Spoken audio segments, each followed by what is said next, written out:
This is Patricia Hazel for Patricia's Potpourri, and I'd like to thank all my viewers and subscribers. We 50th anniversary. This year is the 50th anniversary of hip hop, but it's also a special 50th anniversary of a nation. It's the 50th anniversary of the Bahamas, and the government celebrated its very special 50th anniversary here in New York and with New York notables. So, please stay tuned to Patricia's Potpourri and look at future episodes. It's going to be in parts, and you will be amazed. And we're proud of her as well, and that would be the very Honorable Cordell. Yes, of course. We're very lovely. We were looking forward to seeing you. Thank you so much. Thank you. Happy 50th anniversary independence for the Bahamas. I am honored to be here this morning. This is a celebration. I don't know why y'all so quiet. But you know, I am the state senator representing Harlem, East Harlem, West Harlem, this part, Central Harlem, part of the Upper West Side, and a portion of Washington Heights. And I'm very, very proud of that representation because I always tell people Harlem is the Mecca of the African diaspora.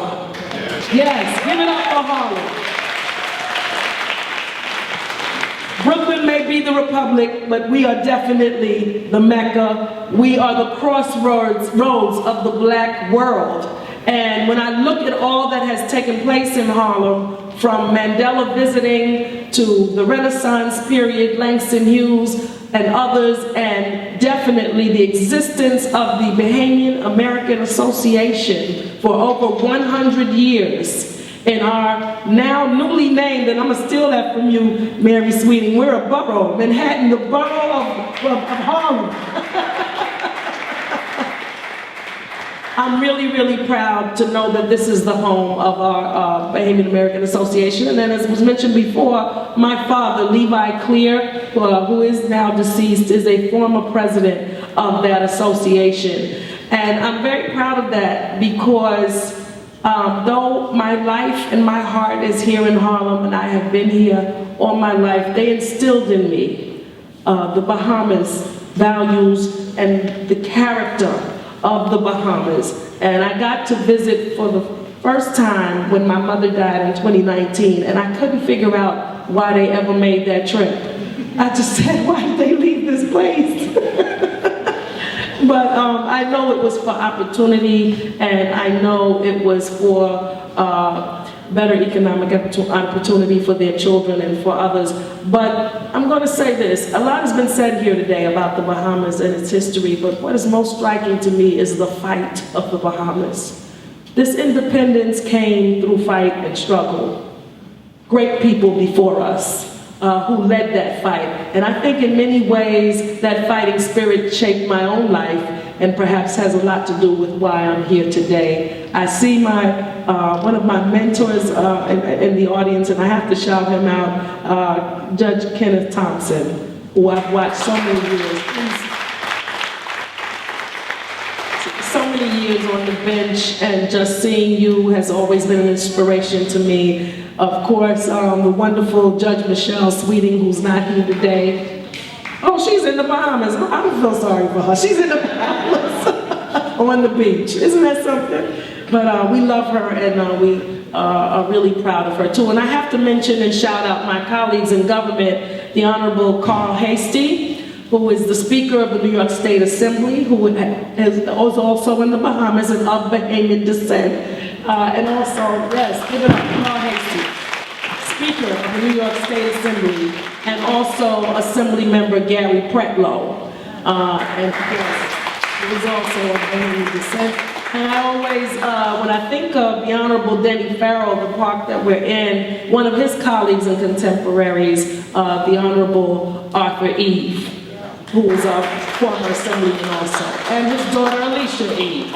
So we have many great Bahamians in government who have contributed so much. I brought a proclamation today. I'm not going to read all of it, but I really want to read a lot of it because I'm so proud of this history and I want to just mention it to some of you. This is a proclamation commemorating the 50th anniversary of the independence of the Commonwealth of the Bahamas. Whereas it is a sense of this legislative body to recognize and pay just tribute to the cultural heritage of the wonderful ethnic groups which comprise and contribute to the richness and diversity of the community and the state of New York. Whereas attendant to such concern, I, New York State Senator Cordell Clear, am proud to commemorate the 50th anniversary of the independence of the Commonwealth of the Bahamas. And whereas the people of this great state and nation of the Bahamas enjoy a deep, abiding relationship, rooting in kinship and culture, and whereas the first settlers of many of the islands thought to be predominantly the Arabic-speaking Lakayan or Taino people, but also including the Saboni and the Carib people arrived from South America sometime in the 9th century, whereas the indigenous people thrived in the Bahamas, but were subsequently exposed to hundreds of years of colonialism, subjugation to slavery, and whereas slavery was officially abolished in the Bahamas in 1838, many former slaves remained on the land and eventually became landowners themselves, and although all residents of the Bahamas were free, the islands remained a colony of the United Kingdom. And whereas the House of Assembly was established in 1729 and meant that much of the government of the country was actually based in the Bahamas, this historical creation was a major factor which led to a peaceful negotiation for the Bahamian independence. And whereas in 1964, after decades of debate and legal maneuvering, Great Britain granted the islands of the Bahamas limited self-government. The Bahamas became a British Commonwealth in 1969, ending the colonial rule, but not the British effect on the islands.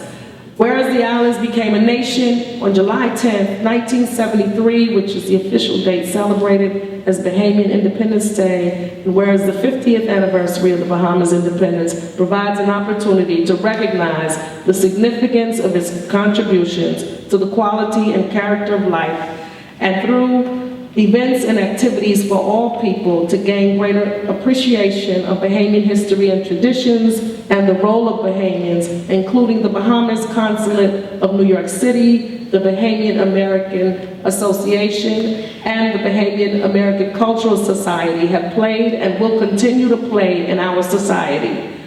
Whereas it's the sense of this legislative body to recognize events of significance which foster ethnic pride and exemplify the cultural diversity that represents and strengthens the fabric of the people of the state of New York. Therefore, be it proclaimed that I, State Senator Cordell Clear of New York, am proud to commemorate the 50th anniversary of the independence of the Commonwealth of the Bahamas.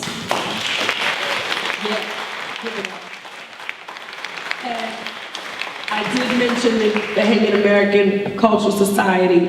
The association taught me my history. My father always wanted us to participate and learn about the history, but I have to say Beryl Edgecombe and the Bahamian American Cultural Society taught us the culture.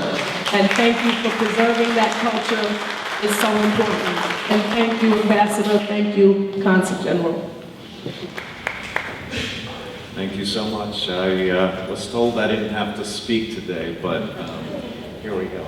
So, Ambassador, great honor, Consul General, Consuls General, and Consul General Holder, who is heading CARICOM.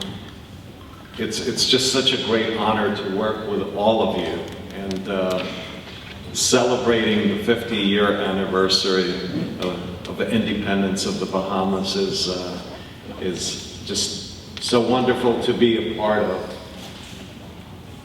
I have a little story. When I was graduating high school, I was tasked to put together a trip, our senior trip, So we decided to take our class to the Bahamas.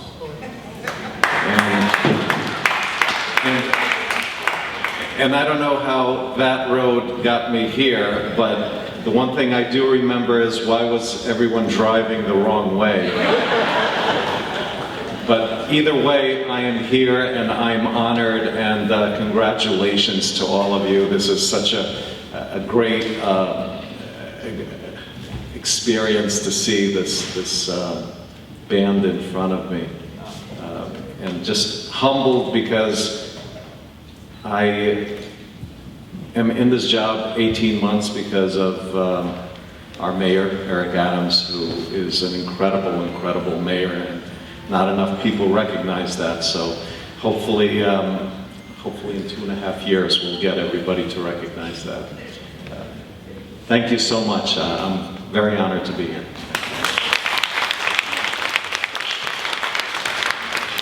Thank you so much, and we're happy to have you. And now, the world-renowned, famous, well-loved, well-sought after, always welcome, the great, the only, the best, the very best, the Royal Bahama Police Force Band.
microphone, they put so much energy in it, the microphone didn't want to come back to me. All right. This band, like I said, is renowned. They are in demand worldwide, and I must say, hats off to the conductor. Man, you have so much energy. You had us dancing in our seats up here. You are full of energy. Can't help but be excellent under your direction. Thank you again. And now we come to our speaker, remarks by His Excellency, the Honorable Wendell K. Jones, a man known to most of us, if not all. He is the ambassador of the Bahamas to the United States of America. Mr. Jones.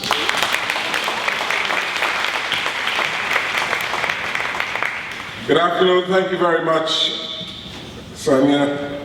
We go back many, many years.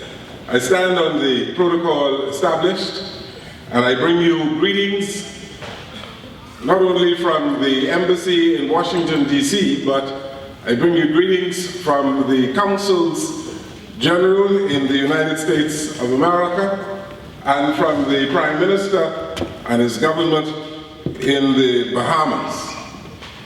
This has been the grandest celebration of independence ever. All over the Bahamas, in the populated areas of the Bahamas, we've had some fantastic celebrations, and it topped what happened on July 10th, 1973.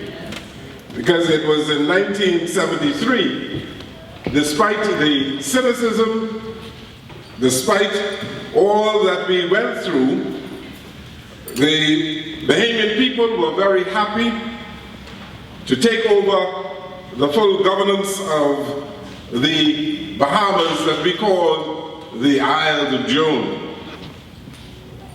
I was a young reporter back then in 1973. And on Clifford Park, I witnessed then Prince Charles, now the King of England, King Charles.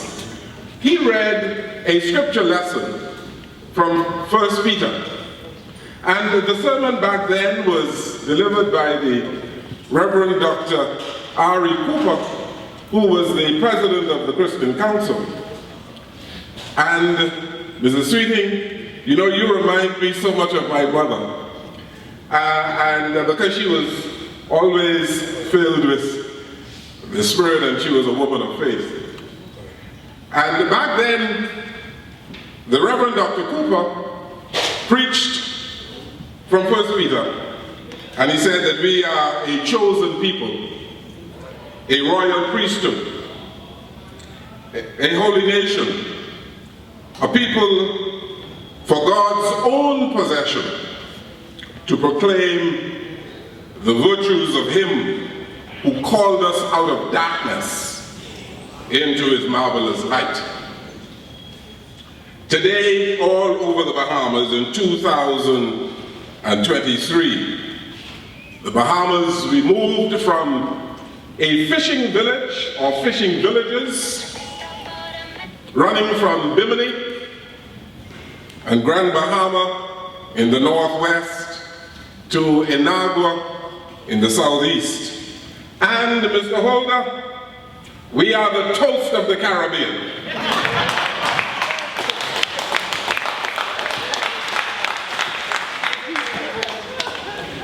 I was in South Carolina listening to some of the music that you heard from our famous Royal Bahamas Police Force Band.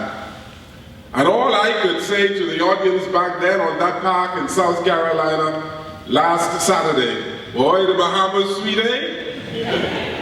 And you can tell that the Bahamas is an amazing place. All of this is due to the resilience of the Bahamian people, the quality of governance that is second to none in the Caribbean and indeed in the Americas. Our founding fathers put in place a system that was adopted by successive administrations over the last 50 years. And today we, as a country, we have earned the respect and the adulation of the international community. Our leaders, they are leading the way in speaking on the hot button issues of the world, whether it is on climate change or international financing. Their voices are resonating, and we are indeed proud of them. And that is why we in the Bahamas have been very proud to see the Empire State Building lit in the colors of the Bahamian flag last week when we celebrated our anniversary. We were very happy to see the buildings, the landmarks around the world, whether we saw it in Canada at Niagara Falls in the colors of the Bahamas, or the flag hoisted at Westminster in London, on the Abbey in London. We were all proud to see the colors of the Bahamas around the world. At 50, the Bahamian people are happy people. We are in an ebullient mood, and that is ubiquitous all over the Bahamas. The feeling is all over the Bahamas. And this is the first time in a long time that we have seen the level of unity that we have seen in the Bahamas. And so the government of Philip Davis must be congratulated.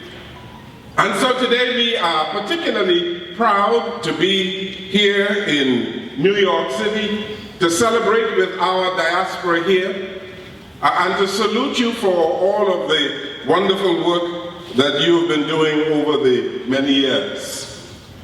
Today we are especially proud about the human resources that we have developed in our little nation.